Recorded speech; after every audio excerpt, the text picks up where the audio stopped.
విషయం అర్థమైతే లేదు. మన సూర్యాపేట కూడా అడిగిన, మీరు కొత్త పీకి పడగొట్టింది ఏమీ లేదు, మీతో కాదు. మీ ప్రభుత్వమే లత్కోర్ల ప్రభుత్వం ఉన్నది. అడ్డమైన మాటలు మాట్లాడి మీరు 1.8% ఓట్లు ఎక్కువ వచ్చి మీరు గెలిచినారు మాకంటే. మేమేం రౌట్ కాలే, ప్రధాన ప్రతిపక్షంగా ఉన్నాం. మాకు 37% ఓట్లు వచ్చినాయి, మీకు 38.9% ఓట్లు వచ్చినాయి, అంతే. 38.8%. జస్ట్ 1.8% ఓట్లు మీకు వచ్చినాయి ఎక్కువ. ఎందువల్ల? మీ లత్కోరు వాగ్దానాల వల్ల, మీ ఉల్టా సీదా వాగ్దానాల వల్ల. మీ తులం బంగారాన్ని కొందరు మోసపోయినరు, 10 లక్షలకు బదులు 12 లక్షల దళిత బంధు కొందరు మోసపోయినరు, 2000లకు బదులు 4000 పెన్షన్ వస్తుందని కొందరు మోసపోయినరు, అంతే కదా. మీ 2 లక్షల రుణమాఫీ కొందరు మోసపోయినరు, మీ 500 బోనస్ ఇతరని కొందరు మోసపోయినరు, లేడీస్కు స్కూటీలు, ఇంకా స్కూటీ, మీ స్కూటీలో కొంతమంది మోసపోయినారు. ఇలా బిడ్డ వాళ్ళే మీ కళ్ళు కాల్చి వాత పెడతారు, మీకు చూపిస్తారు మీ కథ ఏందో, మీ రామాయణం ఏందో. నేను ఇక్కడ మాట్లాడి కొద్దిమంది వింటుండొచ్చు, కానీ ఇప్పుడు రాష్ట్ర వ్యాప్తంగా లక్షలాది మంది వింటున్నారు నేను మాట్లాడే మాటలు. మీ తొత్తు పేపర్లలో తప్ప నిజాయితీ ఉన్న అన్ని పేపర్లలో కూడా వస్తుంది. ఇక నిజాయితీ పేపర్లు ఏంటియో తొత్తు పేపర్లు ఏంటియో రేపు బయట పడుతుంది. ఇంకొక విషయం నాకు మనసున పడతలేదు, నేను బాధతో చెప్తున్న ఈ మాట. కొత్తది మీతో అవుతుందా పీక్తుందా, మీ సాధన అవుతుందా లేదా, అదంతా వేరు సంగతి. ముందు కాలం ఉన్నది, కాలమే రుజువు చేస్తుంది. మీ సమర్థత ఏంది, మీ శక్తి ఏంది, మీ తెలివితేటలు ఏంది, మీరు ఎంతపాటి సిపాయిలు అనేది అంతా బయట పడుతుంది. ఒక్క ఏడాదిని మీ రంగం మొత్తం తేల్చేట్టున్నది. నడిచింది కదా 9 ఏళ్ళు కరెంటు. దయచేసి విలేకరులకు నేను ఒక మాట చెప్తాను, మీరు స్పష్టంగా వినండి, ఇలా అరమరికలు వద్దు. బీఆర్ఎస్ గవర్నమెంట్ ఉన్నప్పుడు గత సంవత్సరం ఇదే ఎండాకాలంలో అత్యధికంగా వచ్చినటువంటి పవర్ లోడ్ ఏదైతే ఉందో 14,900 మెగావాట్లు, 900 చిల్లర, 14,900 చిల్లర, 14,900. దాని తర్వాత మొన్ననే ప్రధానమంత్రి వచ్చి జాతికి అంకితం చేసిండు. మేమే కట్టించినాం, వెంబడబడి మేమే అన్ని శాంక్షన్లు ఇచ్చినాం, ఎన్టీపీసీ నుంచి వాటర్ అలొకేట్ చేసినాం, వాళ్ళకి భూమి కావాలంటే అలాట్ చేసినాం.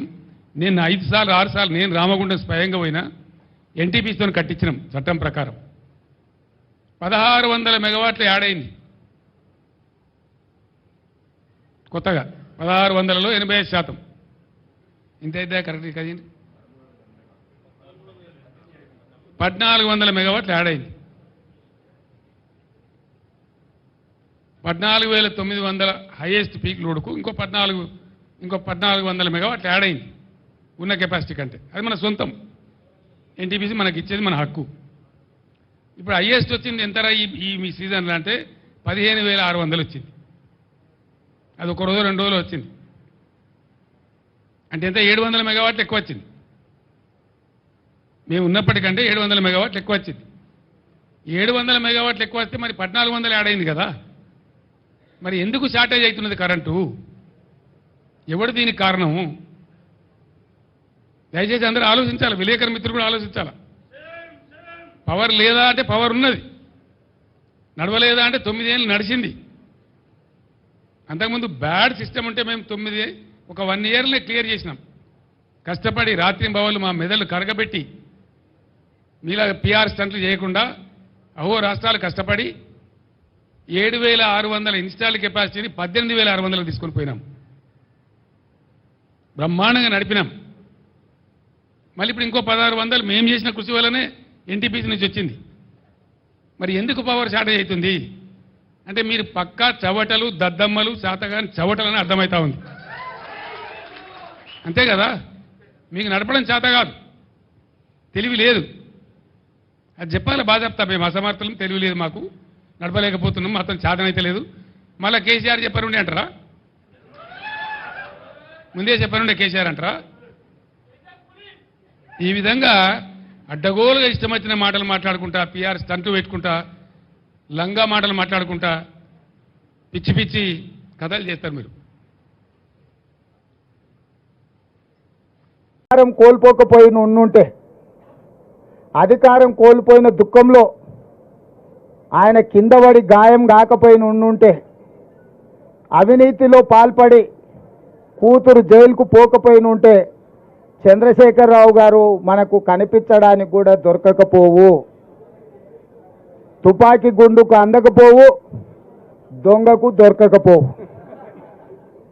వారు అధికారం కోల్పోయినందుకు, కిందపడి గాయమైనందుకు, కూతురు జైలుకు పోయినందుకు మాకు కొంత సానుభూతి ఉంది సాటి మానవుడిగా. కానీ ఆయన వ్యవహరించిన తీరు మాత్రం ఆక్షేపణీయము. కాంగ్రెస్ వచ్చింది, కరువు వచ్చింది అంటున్నాడు. 80,000 పుస్తకాలు చదివిన చంద్రశేఖరరావు వానాకాలం ఎప్పుడు వస్తుంది, చలికాలం ఎప్పుడు వస్తుందో నీకు తెలియకుండా పోయిందా?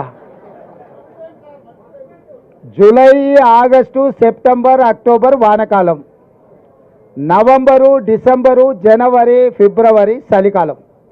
కాంగ్రెస్ ఎప్పుడు అధికారంలోకి వచ్చింది? డిసెంబర్ 7 తారీఖు నాడు వచ్చింది. చలికాలంలో వానలు పడతాయా? సార్ ఒకవేళ వేసుకున్నప్పుడు వాన పడ్డట్టు అనిపిస్తే నాకు తెలియదు.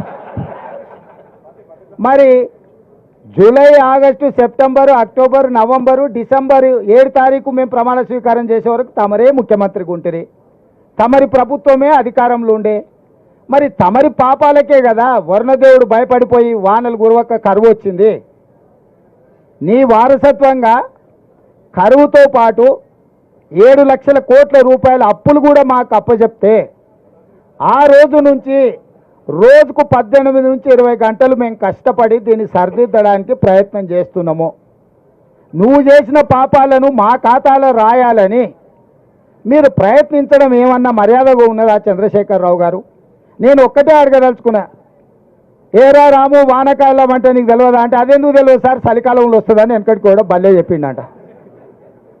చంద్రశేఖరరావు గారు కూడా గట్లే చలికాలంలో వచ్చి ఇప్పుడు ఎండాకాలంలోకి అడుగు పెడుతున్నాం.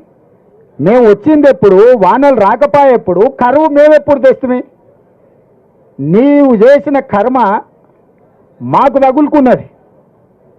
నువ్వు చేసిన పాపాలు ఎట్లా నీ పిల్లలకు తగులుకొని జైలు కోతురో, ముఖ్యమంత్రిగా ఈ రాష్ట్రానికి చేసిన నువ్వు అన్యాయము ఆ వానకాలంలో వానలు పడకపోవడం వల్ల, 23లో వానలు పడకపోవడం వల్ల 24లో కరువు వచ్చింది. మేము వచ్చింది చలికాలంలో, చలికాలం నుంచి ఎండాకాలం పోతున్నాం.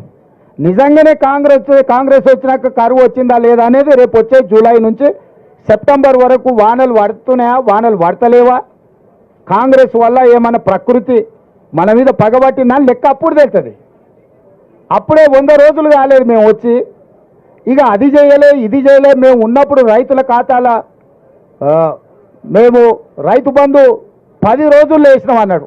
అంటే నిజంగా ముఖ్యమంత్రిగా పనిచేసి ప్రధాన ప్రతిపక్ష నాయకుడుగా ఏ మాత్రం కూడా ఊర్లలో అంటుంటారు, ఏ వాడు సిగ్గులేనోడు రాబాయి ఏది పడితే అది మాట్లాడతాడని. నేను అనదలుచుకోలేదు చంద్రశేఖరరావుని, కానీ డిసెంబర్లో మొదలుపెట్టి సెప్టెంబర్ వరకు 10 నెలలు, 10 రోజులు కాదు 10 నెలల వరకు రైతు బంధు పథకంలో రైతుల ఖాతాలలో పైసలు వేసిన లెక్కలాడు ఉన్నాయి. నువ్వు అసెంబ్లీలోనే అవన్నీ బయట పెట్టినావు. నువ్వు వస్తావేమో అనుకున్నా, నువ్వు పారిపోయినావు, రాలే. ఇప్పుడు కూడా నేను సూటిగా 2018 ఎన్నికలప్పుడు మాత్రమే ఎన్నికల ముందు ఖాతాల పైసలు వేసినావు. ఆ తర్వాత ఏ రోజు కూడా 4 నెలల నుంచి 10 నెలల సమయం తీసుకున్నాడు రైతు బంధు పథకాన్ని వేయడానికి. మేము 100 రోజుల్లోనే 64,75,000 మంది రైతులకు ఖాతాలలో నగదేసినాము. మొత్తం ఉన్నదే 69 లక్షల మంది రైతుల ఖాతాలు. ఆల్రెడీ 65 లక్షల ఖాతాలలో రైతు బంధు పథకాన్ని పూర్తి చేసినాము. నేను సూటిగా చంద్రశేఖరరావు గారికి సవాలు విసురుతున్నా. అధికారిక లెక్కలు ఉన్నాయి. 64,75,581 రైతుల ఖాతాలలో రైతు బంధు పథకము మేము వేయడం జరిగింది. ఇక మిగిలింది 4 లక్షల చిల్లర మాత్రమే. ఒకవేళ ఈ లెక్కలలో తప్పులు ఉంటే మీరు ఏ శిక్ష విధించినా మేము ఆ శిక్షను అనుభవించడానికి సిద్ధంగా ఉన్నాము. మేము చెప్పిన లెక్కలు నిజమైతే తెలంగాణ రైతాంగానికి నువ్వు ముక్కు నేలకు రాసి క్షమాపణ చెప్తావా అని చెప్పి నేను వారిని అడుగుతున్నా. ఇక విద్యుత్ గురించి మాట్లాడాను. ఆయన సూర్యాపేటలో మాట్లాడుతుంటే మైక్ ఆగింది. అసలు ఎంత సిగ్గులేనోడు అంటే నేను మళ్ళీ విద్యుత్ అధికారులను అడిగిన. విద్యుత్ అధికారులు చెప్పాను, సార్ ఆయన ఉన్న ఏరియాలు కదా, సూర్యాపేట టౌన్లో ఏ సబ్ స్టేషన్లో కూడా 30 సెకండ్లు కూడా కరెంటు పోలేదని అధికారిక లెక్కలు చెప్పినాయి. ఆయన పెట్టుకున్నది కూడా జనరేటర్తో పెట్టుకున్నాడు. ఆయన పెట్టిన మైకు ఆడ పెట్టిన సమావేశాన్ని కరెంటు కనెక్షన్ లేదు, జనరేటర్ కనెక్షన్ ఉంది. నీ జనరేటర్లో ఎవడు పుల్ల పెట్టిండో, నీ పార్టీలో ఎవడు కట్టె పెట్టిండో, ఆ 3 అడుగుల జగదీశ్వర్ రెడ్డి పడనోళ్ళు ఆ జిల్లాలో బొచ్చడి మంది ఉన్నారు. ఎవడు ఆ కనెక్షన్ వీకిండో, ఎవడు కనెక్షన్ పెట్టిండో ఎవడికి తెలుసా? నీ దాంట్లో ఉన్న బొక్కలు నువ్వు చక్కగా చూసుకోక ఇక చూసినావు కరెంటు కాంగ్రెస్ వాళ్ళు తీసిరని. చంద్రశేఖర్ రావు, నేను నీకు ఒక మాట చెప్పదలుచుకున్నా. 10 ఏళ్ళు మేము ప్రతిపక్షంలో ఉన్నాం. ఏ ఒక్క రోజైనా రైతుల విషయంలో కానీ, విద్యార్థుల విషయంలో కానీ, నిరుద్యోగుల విషయంలో కానీ మేము ఏదైనా కార్యాచరణ తీసుకుంటే మమ్మల్ని ఇళ్లలో నుంచి బయటకన్నా వెళ్ళనిచ్చినవా? పోలీసు నిర్బంధాల మధ్యలో, పహారాల మధ్యలో, లాఠీ చార్జుల మధ్యలో ప్రతిపక్షాల గొంతు నొక్కి ఇంట్లో నుంచి బయటకు వెళ్ళక ముందే మమ్మల్ని గొర్రెలు ఇసుకపోయినట్టు ఇసుకపోయి పోలీస్ స్టేషన్లో వేసినావు కదా, అప్పుడే మర్చిపోయినావా? మేము ప్రజాస్వామ్యాన్ని నమ్ముతాం, విశ్వసిస్తాం కాబట్టి నీ పర్యటనకు మొత్తానికి ప్రభుత్వమే ఏర్పాట్లు చేసింది. నీ పార్టీ కార్యకర్తలు ఎవరు ఏర్పాట్లు చేయలే. కంప్లీట్గా నీకు రక్షణ కల్పించి ప్రధాన ప్రతిపక్ష నాయకుడికి ఎక్కడికైనా వెళ్ళని, ప్రజల్ని కలవని, ప్రజా సమస్యల మీద మొదటిసారి బయటకు వచ్చిండు. కనీసం ఇట్లనే ఆయన పాపాలు అడుక్కుంటాడేమో అని చెప్పి అన్ని ఏర్పాట్లు మా మంత్రివర్గం ఏర్పాటు చేసింది. ప్రతి క్షణం నేను ఎక్కడ కూడా ప్రతిపక్ష నాయకుడికి ఇబ్బంది కలగొద్దని మా పోలీస్ అధికారులకు సూచనలు చేసుకుంటే ఆయన పర్యటన అంతా జరగనిచ్చిన. ఒకవేళ మేమే అనుకుంటే నువ్వు ఇంట్లోకి వెళ్ళి బయటకు వెళ్తుంటావా చంద్రశేఖరరావు? మొట్టమొదట నువ్వు ప్రజల దగ్గరికి వెళ్ళడానికి, కలవడానికి, ప్రతిపక్ష నాయకుడిగా నీ బాధ్యత నెరవేర్చడానికి అన్ని రకాలుగా సహకరించినందుకు మా ప్రభుత్వానికి కృతజ్ఞత చెప్పాలి. రెండవది, నీ పాపాలు కడుక్కోవడానికి ప్రజల దగ్గరికి వెళ్ళినావు. నీ పార్టీ ఖాతాలో 1500 కోట్ల రూపాయల దోపిడీ సొమ్ముంది. దోసుకున్న వాళ్ళు ఎలక్షన్ బాండ్లు ఇచ్చారు, 1500 కోట్ల రూపాయలు నీ ఖాతాలనే ఉన్నాయి. ఆ పాపం సొమ్ము ఒక 100 కోట్లు ప్రజలకు వంచిపెట్టినుంటే ఆ నష్టపోయిన రైతులకు అంతో ఇంతో 100 కోట్ల ఆర్థిక సాయం నీ పార్టీ ఖాతా నుంచి ఇచ్చినుంటే నిజంగానే ఈ రైతుల పట్ల నీకు సానుభూతి ఉంది, నిజంగానే రైతులు పంట నష్టపోయారు, దీన్ని ఏమన్నా సరిదిద్దాలని నీ ఆలోచన ఉన్నదని ప్రజలు అనుకునేటోళ్ళు. ఎండిపోయింది ప్రజల పంట, దాని మీద కూడా రేపు పార్లమెంట్ ఎన్నికలలో లబ్ధి పొందాలని ఇట్లాంటి నక్కచిత్తుల వేషాలు ప్రజలకు తెలియవా? ఎన్నికలు లేకపోతే నువ్వు బయటకు వస్తుంటివా చంద్రశేఖరరావు? ఎన్నికలు ఉన్నాయి కాబట్టి ఈరోజు బయటకు వెళ్ళిండు. ప్రజలు ఏమంటున్నారంటే బొక్కలో దాచుకున్న ఎలుకకు పొగ పెడితే బయటకు వస్తుంది సార్, ఎన్నికలనే పొగ పెట్టినాం కాబట్టి ఎలుక బయటకు వచ్చిందని ప్రజలు అంటున్నారు. మేమేం అనదలుచుకోలే, నువ్వు ప్రతిపక్ష నాయకుడు చెయ్యి, ఇంకా బాగా తిరుగు, ప్రజలలో ప్రజల సమస్యలు తెలుసుకో, నివేదికలు తీసుకురా, ఇవ్వు ప్రభుత్వానికి.